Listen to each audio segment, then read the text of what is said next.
Hi everyone, and welcome back to the London Watch Collector channel. If you've just tuned in to my channel, I'm a watch collector, a watch enthusiast. I'm basically addicted to watches. And on my channel, I'll be sharing my passion for watches using 4K content. I'll be discussing and showing you brilliant timepieces ranging from Seiko to Patek Philippe. So guys, if you enjoy my reviews, please subscribe to my channel and make sure to follow me on Instagram. I thought that this week I'm going to do something that I did back in 2016, where I ask you guys for your opinion, and together we come to a decision and add another watch to my collection. In 2016, the watch that we decided to go for was the AP Royal Oak, the 15400. So 2.5 years later, I decided to do another video where I'll be able to ask you guys, what shall I go for next? And hopefully, if I'm lucky enough, I'll be able to add all four in the near future. I'll just have to continue working hard and doing my best, and one day I'll have them all.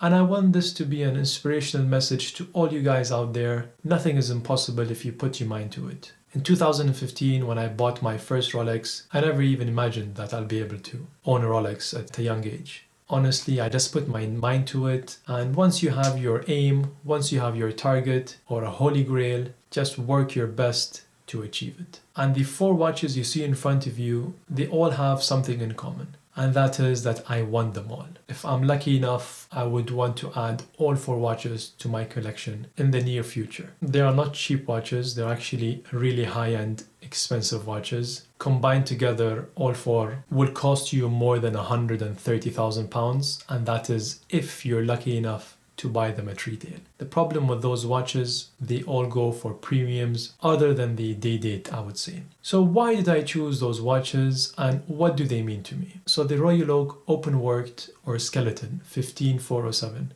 This is honestly a holy grail watch. It's been a holy grail watch from the day it was released in Basel. If you guys know that they've recently updated the Skeleton or the Open Worked, giving it a double balance in rose gold. And I love the path I've been with AP, because I started with the 15400. I loved the watch, but I felt it was missing the DNA of Gerald Genta, in the sense of anyone who has an appreciation to this big brand would have to appreciate the Jumbo or the 15202, because it is the current living relative of the first ever 5402 that was first ever released in 1972. And I feel that no collection is complete without the Jumbo in this collection. And to be honest, the size of it is just perfect for my wrist. It's a 39mm. I'm a bit worried that the 41 Skeleton would not fit me perfectly. It might be a bit too large, but who cares? Because this watch is on another level. So the retail price of the Skeleton or Open Worked is £39,100 in the UK, but it is one of the most difficult watches to buy at retail. Because what AP does, unless you spend millions a year or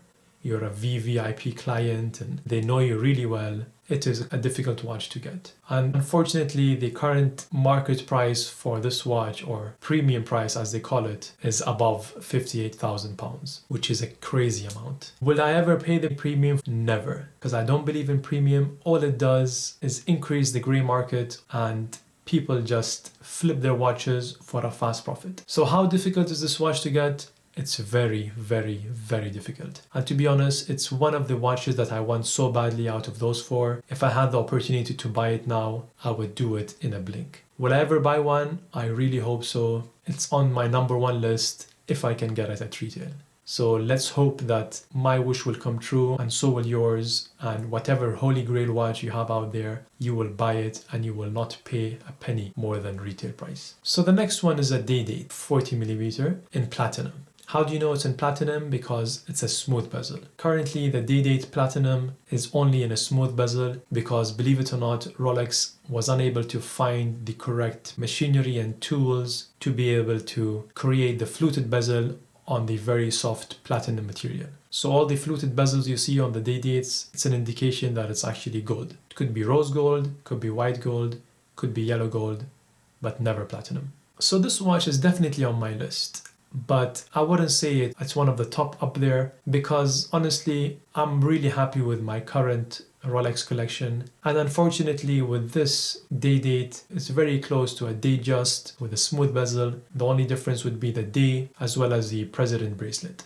I don't feel the collection wouldn't be complete without a day date, so is it on my list? Yes, for sure. Is it at the top of my list? Definitely not. So maybe once I get my other pieces that I'm really dying for and I want to complete my Rolex collection once and for all, then I'll probably add the day date. Although it's a day and a date, the history of it is obviously amazing. It goes back to the 1950s, but it's not the most complicated movement made by Rolex, because the current most complicated movement is actually the Sky Dweller, because the Sky Dweller is an annual calendar giving you a date and a month and a 24-hour hand. So it's definitely an iconic piece. We'll definitely consider it in the future, but not a priority at the moment. The retail of the day date platinum is around £45,000. The hefty price is obviously because of the platinum precious metal. I'm not really a fan of precious metal, whether being gold or platinum, because the moment you have a watch on a precious metal, I feel that it becomes more of a jewelry rather than a tool watch or something that you enjoy and wear. But if you compare it to the skeleton, for example, the skeleton is made of stainless steel. So when it comes to AP and Patek, the stainless steel models are priced higher and more expensive than other brands' precious metal. Not everyone can pull that off. You need to be a really strong brand to be able to do that and still have people buying them. So moving on to the third one, which is the Aquanaut travel time. Oh boy, that's all I can say. Will you find this normal that I actually hate, and I'm sorry to say this for everyone who likes the 5167, but I actually hate the 5167. I'm not sure why. It feels unsymmetrical. The dial is just quite broad and the case is not symmetrical for some reason. Don't get me wrong, the rubber strap, the clasp, the design of the watch, I love it. I even put up a thread on the Rolex forum under the Patek Philippe section, and I just had to share my thoughts with all you watch enthusiasts out there just to see that if it was normal or not. And believe it or not, it is normal, because there's billions of people in the world and everyone have their own taste, and it's only fair to have a different appreciation, a different opinion when it comes to watches. So all of this changed where a couple of weeks ago I met up with a friend in London and he was wearing the 5164, and oh boy did I love it. Even before I put it on my wrist, I loved how the pushers at the 9 o'clock gave the case a more symmetrical look, making it a bit broader, so that the dial, which I felt initially was too broad,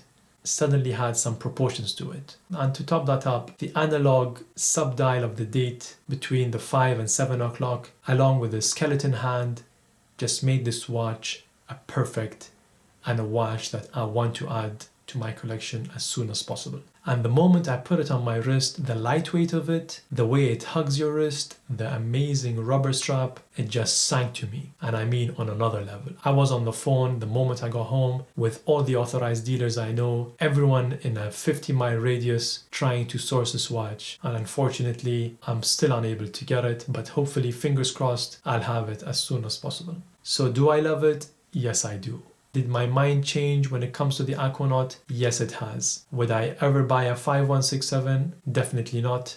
To me, the 5164, when I add it to my collection, hopefully soon, I feel it's going to become an everyday wearer, something that you don't need to dress up for or dress down to. It will go perfect with shorts. It will go perfect with a suit. Having the GMT function, which I believe is one of the best out there, just by the push of the button. You don't need to unscrew the crown. And the design of the skeleton hand is just superb. So if you're not traveling, just nicely tucks away behind the 12-hour hand, and the moment you travel, it just shows up without affecting the look of the watch. And the icing on the cake is the local and home day and night indication.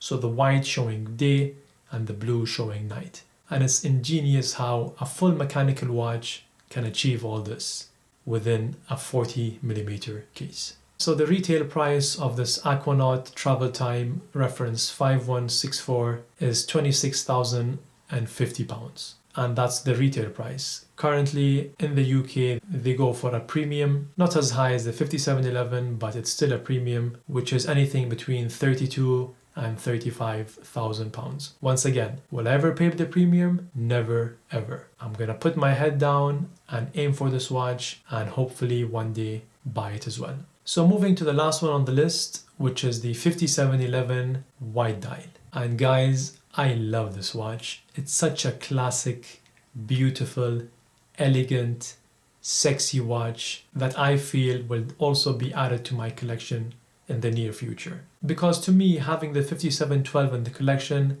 adding the 5711 blue dial doesn't make sense to me. Having two Nautiluses in my collection, both iconic Gerald Genta design, in the same color, definitely not. It's like saying I have a black day date and then I'm gonna buy a black Datejust.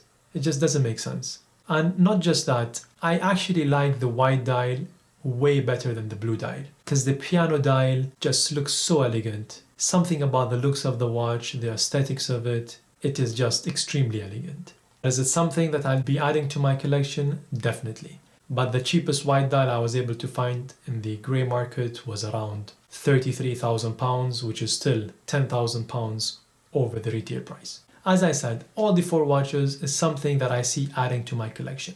Some having a preference than the other, but in general I feel that my collection won't be complete without those four pieces added to them. So guys, what do you guys think? What would you add in the collection? Having the collection that I have, what would you add next? Do let me know your thoughts. I'll be uploading a photo of this on Instagram. So make sure to go onto my Instagram account, give me your opinion, vote for the watch that I should go for next, and let's see if we'll be able to buy one in the very near future. I hope you enjoyed this review. That's all for this week. Thank you for watching.